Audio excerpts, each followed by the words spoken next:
1 Chronicles chapter 21. Satan rose up against Israel and incited David to take a census of Israel.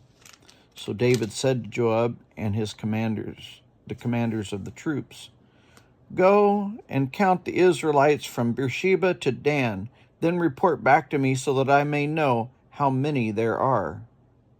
But Joab replied, "May the Lord multiply his troops 100 times over. My lord the king, are they not all the Lord's subjects? Why does my lord want to do this? Why should he bring guilt on Israel?"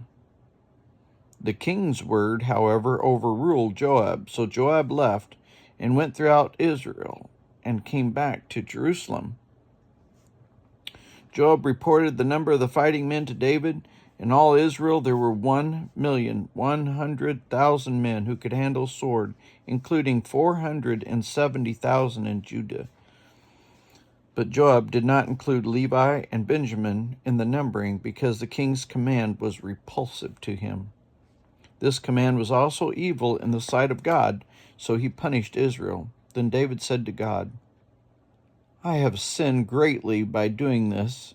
Now I beg you, take away the guilt of your servant. I have done a very foolish thing." The Lord said to Gad, David's seer, "Go and tell David, this is what the Lord said. I am giving you 3 options. Choose one of them for me to carry out against you." So Gad went to David and said to him, "This is what the Lord says. Take your choice. 3 years of famine, 3 months of being swept away before your enemies, with their swords overtaking you, or 3 days of the sword of the Lord, days of plague on the land, with the angel of the Lord ravaging every part of Israel. Now then, decide how I should answer the one who sent me." David said to Gad, "I am in deep distress. Let me fall into the hands of the Lord, for his mercy is very great, but do not let me fall into the human hands."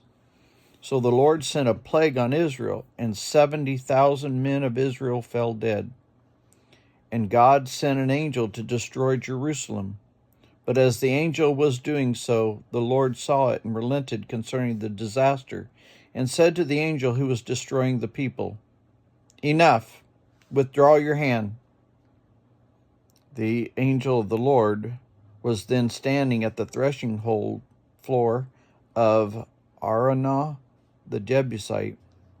David looked up and saw the angel of the Lord standing between heaven and earth with a drawn sword in his hand extended over Jerusalem. Then David and the elders, clothed in sackcloth, fell face down. David said to God, "Was it not I who ordered the fighting men to be counted? I, the shepherd, have sinned and done wrong. These are but sheep. What have they done? Lord my God, let your hand fall on me and my family, but do not let this plague remain on your people." Then the angel of the Lord ordered Gad to tell David to go up and build an altar to the Lord on the threshing floor of Araunah the Jebusite. So David went up in obedience to the word that Gad had spoken in the name of the Lord. While Araunah was threshing wheat, he turned and saw the angel. His 4 sons who were with him hid themselves. Then David approached, and when Araunah looked up and saw him, he left threshing floor and bowed down before David with his face to the ground. David said to him, "Let me have the site of your threshing floor, so I can build an altar to the Lord, that the plague on the people may be stopped. Sell it to me at the full price." Araunah said to David, "Take it. Let my lord the king do whatever pleases him. Look, I will give the oxen for the burnt offerings, the threshing sledges for the wood, and the wheat for the grain offering. I will give all this." But King David replied to Araunah, "No, I insist on paying the full price.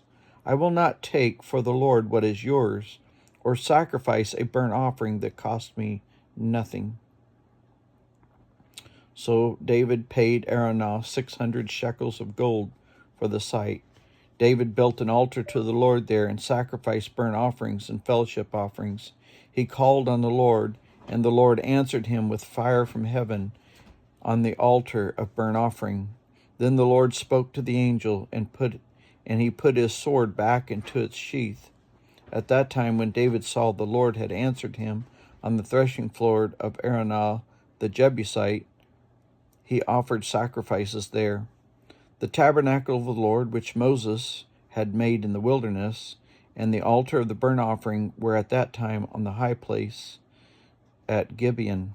But David could not go before it to inquire of the Lord, or to inquire of God, because he was afraid of the sword of the angel of the Lord.